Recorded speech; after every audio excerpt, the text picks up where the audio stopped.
হুমায়ুন আহমেদের কিছুক্ষণ গল্পটি শুরু হয় একটি ট্রেনে। চিত্রা নামের এক তরুণী তার অসুস্থ মামাকে দেখতে দিনাজপুর যাবে। সে তার এক বান্ধবীর প্রভাবশালী মামাকে দিয়ে ট্রেনের 2 সিটার স্লিপারের টিকিট নিয়েছিল।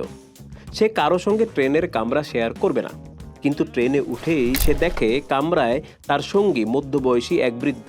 মানে বান্ধবীর মামাকে দিয়ে কোনো কাজ হয়নি। চিত্রার সঙ্গে ঘটা এই অঘটন থেকেই গল্পের ডালপালা ছড়াতে থাকে। চিত্রা ট্রেন থেকে নেমে যাবে কিনা এই দ্বন্দ্বে পড়ে যায়।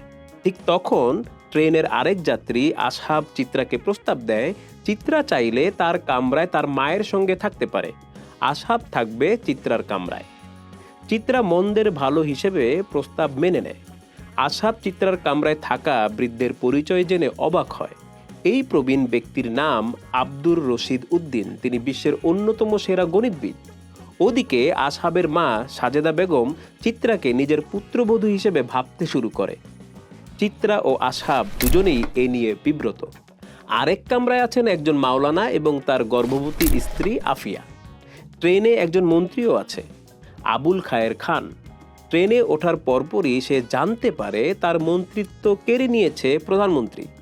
পরে অবশ্য জানা যায় এটি ছিল গুজব। তার সঙ্গে আছে তার স্ত্রী সুরমা, শ্যালিকা, যমুনা ও অন্যান্যরা। এক কর্মচারীকে শাস্তি দেওয়ার জেরে এই সুরমার সঙ্গে ট্রেনের কর্মচারীদের দ্বন্দ্ব দেখা দেয়। তারা নানা উপায়ে মন্ত্রী পরিবারের ওপর প্রতিশোধ নিতে শুরু করে। মন্ত্রীর মরার উপর খাঁড়ার ঘা হয়ে দেখা দেয় আরেকটি সংবাদ। তার বড় ছেলে তাকে জানায় তার বিরুদ্ধে ধর্ষণের অভিযোগ উঠেছে। মেয়েটি হাসপাতালে।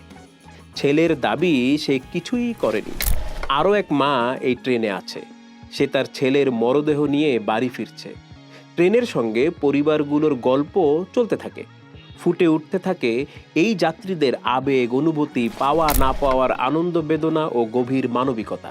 এর মধ্যে ওই যে মাওলানার স্ত্রী, ট্রেনেই তার প্রসব যন্ত্রণা শুরু হয়। চিকিৎসক আসহাব এগিয়ে গেলে মাওলানা বাধা দেয়। সে কোনো পুরুষকে তার স্ত্রীর কাছে যেতে দেবে না। গণিতবিদ রশিদ উদ্দিন অনেক বোঝানোর পর মাওলানা মেনে নেয়। ট্রেনেই একটি পুত্র সন্তানের জন্ম দেয় আফিয়া, কিন্তু তার অবস্থা খারাপের দিকে যেতে থাকে। তাকে হাসপাতালে নেওয়া জরুরি, কিন্তু ট্রেন অকেজো হয়ে থেমে আছে। তখন মন্ত্রীকে অনেক অনুরোধ করেও একটি হেলিকপ্টারের ব্যবস্থা করা যায়নি। অবশেষে ওই যে মা সন্তানের মরদেহ নিয়ে বাড়ি ফিরছিল, সে একটি হেলিকপ্টারের ব্যবস্থা করে দেয়। একসময় ট্রেন চালু হয়। চিত্রা তার বান্ধবীকে ফোন করে বলে, আমি একজনের প্রেমে পড়েছি। কার প্রেমে? অবশ্যই আমাদের তরুণ চিকিৎসক আসহাবের প্রেমে। এখন ভাবছেন এই গল্পের সঙ্গে সিনেমা নামার কি সম্পর্ক? সম্পর্ক তো আছে। হুমায়ুন আহমেদের এই গল্পের ছায়া অবলম্বনেই তৈরি হয়েছে এবারের ঈদের সিনেমা বনলতা এক্সপ্রেস।